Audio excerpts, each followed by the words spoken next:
Hey everyone, welcome to the JO Sports Wrap. I'm Jay. And I'm O. And remember, everyone, hit that subscribe button and give us a like.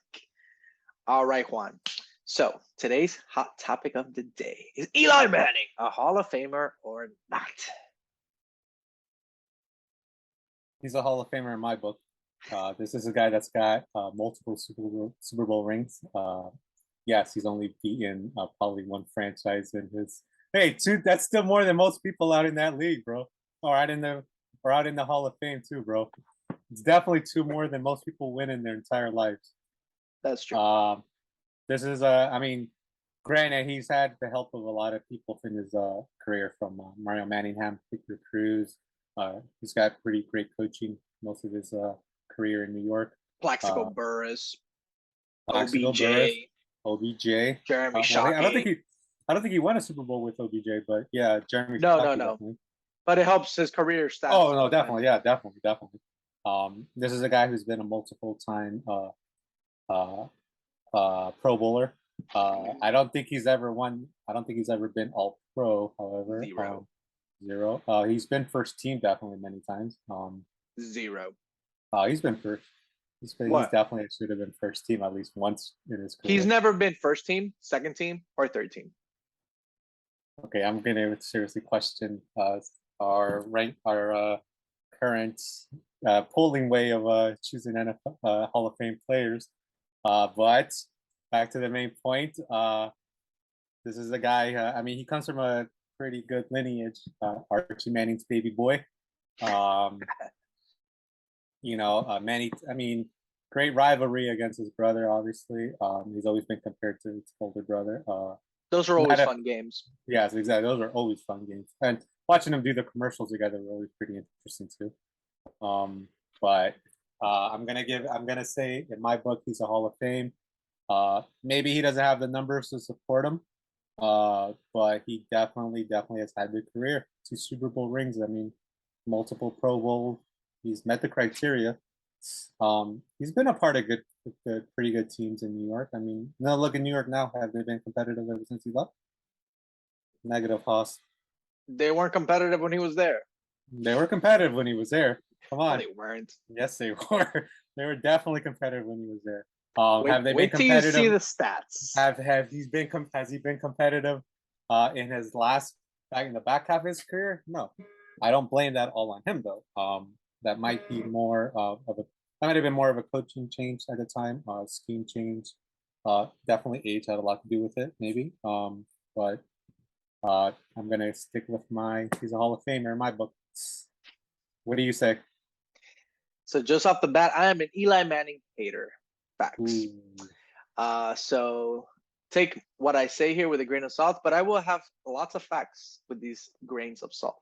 All right, I'm gonna share my screen so you can see what your boy's talking about. All right, can you see my screen already? No. All right, how about now? Yes. All right, so Eli Manning is 9th all time in passing yards, 57,000 yards. That's pretty good. Some people would say probably a Hall of Famer. Look at, if you see the list, everybody with a plus is a Hall of Famer. Everybody who doesn't have a plus is not a Hall of Famer. But we know Breeze will be a Hall of Famer. Roethlisberger, Rivers is a person you can argue could be a Hall of Famer. Maybe. You know, him and Eli are in the conversation. I've checked both stats. Philip destroys him. But let's just go on. And as you keep going down this line, I'm going to say we get to number 20, which is Kerry Collins. Above average starter at best. So the only person whose stats from the top 20 who I could find, whose stats compared to Eli, was Dan Fouts. And I'm just going to show you Dan Fouts real quick. So Dan Fouts only played 181 games. He was 86 and 84 with one tie. So he was almost 500. And his pick to interception ratio, but if we scroll down, actually, if you see right here, he's a 2-time All-Pro, 6 Pro Bowls. I don't care about the Pro Bowls, but he's a 2-time All-Pro. So that means that he was the best at his position 2 times in his career. That is a lot. And then if you go down here, he was in MVP voting, 2nd in MVP, 5th in MVP, 6th in MVP, 2nd in MVP. And these are Offensive Player of the Year awards. Those things are nice and cute, but I don't really care about those. I care more about MVPs and All-Pros. And then if you go here, you see this. He led the league in passing 4 times, and this year must have been like, I don't know what happened this year. This must have been like a like a lockout year or something. Because if he led the league with 2,800 yards, yeah, 6-3. So yeah, this must have been like a lockout year because they only played 9 games, it seems. So he led the league in passing yards 4 times, in touchdowns twice, completions twice, and in completion percentage once. So he has a very good argument to having made the Hall of Fame. He was the best player at his position twice in his career, and he had MVP votes for second place at least twice. So he almost won 2 MVPs. He was runner up to MVP twice. So even though you could say his stats aren't amazing, which I don't think they are. And now let's go to our boy. Especially for those years and that decade. Well, if you go here, he actually had 4,800 yards one year, which is a lot of yards for that era. It's almost 5,000 yards, and that's what 2 years or a year before Dan Marino hit 5,000. So that's a lot. Oh, that's even before Dan Marino came in the league. Yes, before Dan came in the league. So it's a lot of yards. That's before Dan came in the league. That's before John Elway came in the league. And before even that class. And even so in what 80, what has he done since? 4,700. Well, we're not here to talk about Dan Fouts. I'm just comparing some of his, but he's led the league in tons of categories at his position, and he's been the best. If we go to our boy Eli, before we hit Eli, let's just go. He's 10th all time in career passing touchdowns. Really good. So he's 9 and 10 on arguably the 2 best categories for a quarterback. Right. But now let's go to our boy Eli. Let's start with wins. I even highlighted it for you in green. I used some of my coding skills to highlight this for you in green, because this isn't normally like this, people. I did this myself. I know, it's magic. So 500. This dude didn't even win 1 game above 500. He's a 500 player. He had 366 touchdowns, 244 INTs. I did the math. For every 1.5 touchdowns, he threw a pick. That's rough. 60% completion. All right, and then if we go down here, I already have it categorized here. So he had 5 seasons where he won 10 more games. And then he had 1, 2, 3, 4, 5, 6, 7, 8, 9 seasons above 500. 9 seasons above 500. That is 9. He played how many seasons? From 2004. He played 17 seasons. 17 seasons. So more than half, he was under 500. And then, as you can see here, he led the league in passing yards 0 times. He led the league in touchdowns 0 times. And he led the league in interceptions 3 whole times. And if you check, because I did, in the top 20 guys, more or less, the only dude who threw a bunch of picks was Brett Favre. But Brett Favre's stats skew Eli and Vinny Testaverde, who's not a Hall of Famer. And then can I point out to you one thing? You're failing to mention. Look how many attempts he's had to take those seasons. That's pretty much higher than most quarterbacks do per season. I wouldn't say in the decade that he played. Maybe this season right here he has 618, 601. But I'm sure in those seasons he didn't lead the league in attempts. It would be solid black. So he didn't even lead the league in attempts that year. It doesn't matter if he led the league in attempts. Just what I'm saying is fine. He was throwing the ball a lot. Fine. Throwing the ball a lot. That's a pass-heavy team. Fine, it might be a pass-heavy team, but look, let's do that 2014 season. Sure. Completion percentage 63.1, pretty good. 4,400 yards on 601 attempts.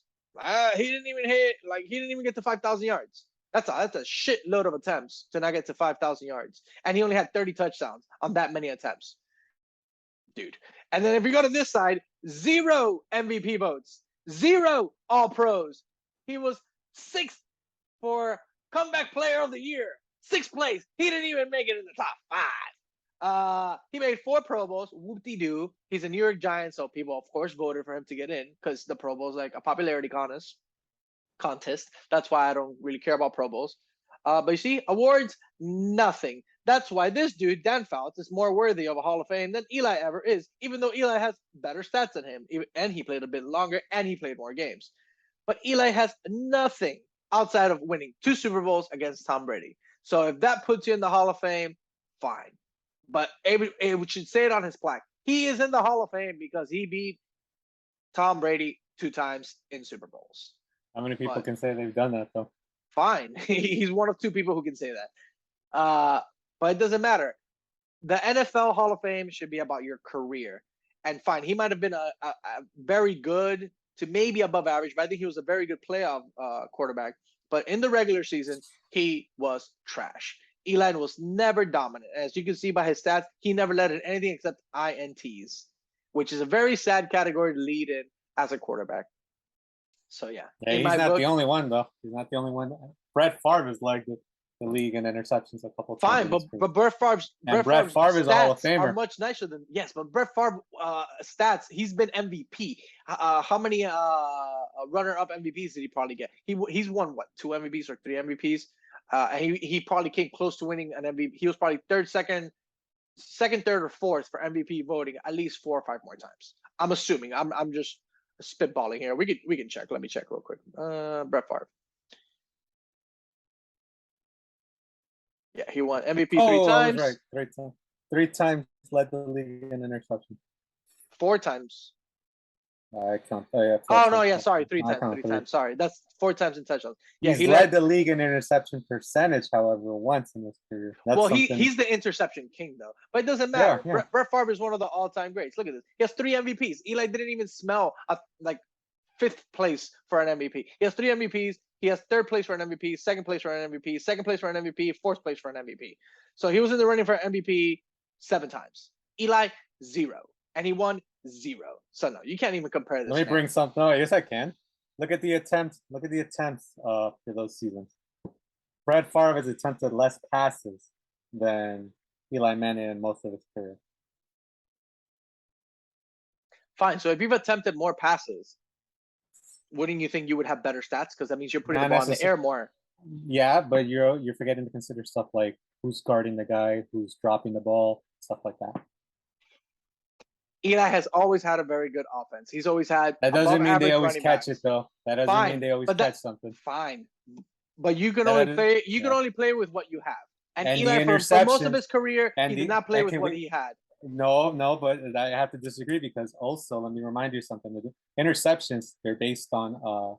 Sometimes it's not even a quarterback's fault. Sometimes it's agreed. But on Eli's sometimes it's the wide receiver. Who, no. They are his fault. There were many games. No. There were many games where Mario Manningham or Victor Cruz bobbled the ball into that defensive back's hands. All right? So let's not discount it from Eli Manning. Some of those interceptions need to be weighted a little because fine. Not all of them were his fault. Let's take 25 interceptions away from his 244 interceptions, if that makes you feel better. He still threw a shitload of interceptions. But and he just wasn't a winner. Quarterbacks should be regarded for one thing: winning and winning. And as a winner in the regular season, he was not. Fine. He won 2 Super Bowls with teams that were defensive minded. Because the 07 team, that 07 team, if they played 10 times, that's the one time they win. Like, because to this day, I still think that 07 Patriots team is the best team of all time.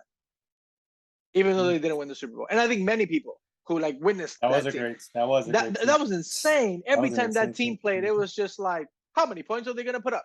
And even nowadays, like I watch Pat Mahomes, like I watch all these super teams or great teams, and it just doesn't feel like that team. Like that team just felt out of this world. Like they were like something crazy. Like they would just throw it up to Moss. Oh, Moss is not available. Check it down to Wes Welker. Oh, he can't do it. Give it to Lawrence Maroney. Or Kevin was Moss a part of that team? What's the Dean Branch? Of the 07 team, Deion Branch wasn't on that team. He was already on the Seahawks. Oh, he's already on the Seahawks. Yeah. Oh, but that was a team. That was Brewski's last season, wasn't it? It might have been his last, or the next year was maybe his last. But he was on that team. Teddy Bruschi was on that. That's a scary guy to go up against, man. Oh, a lot of Richard Seymour. Yeah. They had what's the dude who does NBC commentating who played safety? He's the one with the Tyreek Hill. He's Rodney Harrison. Yes. Rodney Harrison. They had Asante Samuel at corner. Asante Samuel. Yeah, man. Like that team was stacked. Yeah, and they had another linebacker that was really good. They also had Vince Wilfork, a D tackle. Oh, Wilfork is a scary dude. They were nasty. And at wide receivers, they had Moss. They had Jabbar Gaffney and Welker. who was okay guy, and Wes Welker. And I'm missing running back. Oh, they had Dante Stallworth. Ended up killing someone, but he was on that squad also. And they had running backs too. They had Lawrence Maroney, Kevin Falk, somebody else. You know, they didn't have a tight end too. Wasn't that the beginning of the Gronkowski Hernandez No, era? Gronk, No, that Gronk was and 12, Hernandez man. were there. They were That was they got 12. there in the teens, like in the Oh, teens. yeah. They weren't there before. I don't know who played tight end for those teams. Mm. Probably some dude who was like a Yeah. blocker. Yeah, true. But yeah. So yeah, that's it for us today. Eli's definitely not a Hall of Famer. He actually is. I mean, he will probably be Probably. in the Hall of Fame, but it is what it is. This man right here, real Hall of Famer, second best outside linebacker of all time, Derek motherfucking Brooks, right here. And you can argue he's third because a lot of people think Jack Ham is the second best because we all know Lawrence Taylor is the best outside linebacker of all time. Yeah, there's no beating Lawrence Taylor. No, you can't be LT. No, yeah, can't beat him. But that's our show for today. Remember, guys, hit that subscribe and that like button. And remember, I'm O. And I'm Jay. We'll see you next time. Bye, guys.